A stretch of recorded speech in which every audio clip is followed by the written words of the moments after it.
சிரிக்கவும் சிந்திக்கவும் கூடிய தெனாலிராமன் கதைகள் வரிசையில் இன்னைக்கு என்ன கதை பார்ப்போம்.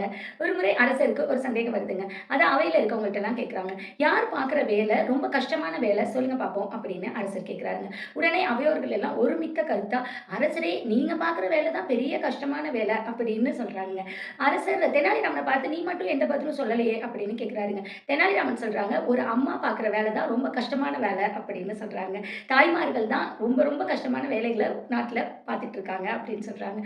இத அரசரும் அவையோர்களும் ஏத்துக்கவே இல்லங்க. சரி நான் நிரூபிக்கிறேன் அப்படின்னு தெனாலிராமன் சொல்றாங்க. சரி அப்படின்னு அவையோர்களும் அரசரும் ஏற்றுக்கொள்கிறார்கள். அப்போ ஒரு சிறுவன தெனாலிராமன் கூட்டிட்டு வராங்க. அந்த சிறுவன் என்னெல்லாம் கேட்கிறாங்களோ அத எல்லாமே அரசர் செஞ்சு குடுக்கணும் அப்படின்னு தெனாலிராமன் சொல்றாங்க.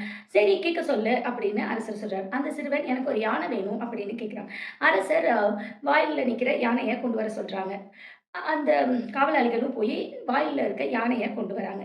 இப்போ அந்த சிறுவன் எனக்கு ஒரு கோணிப்பை வேணும் அப்படின்னு கேட்குறான். உடனே அரசர் ஒரு கோணிப்பையும் கொண்டு வர சொல்றாரு.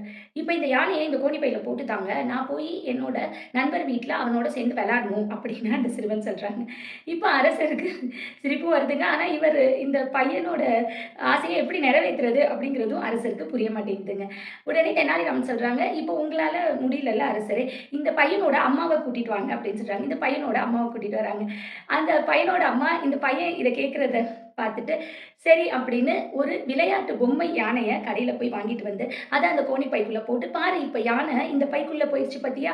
இந்த யானை பொம்மைய எடுத்துட்டு போய் உன் நண்பன் வீட்ல விளையாடு" அப்படின்னு சொல்றாங்க. உடனே அந்த சிறுவனும் ரொம்ப சிரிச்சுக்கிட்டே, "சரி நான் போயிட்டு வரேன்" அப்படின்னு துள்ளி குதிச்சு ஓடி போறாங்க.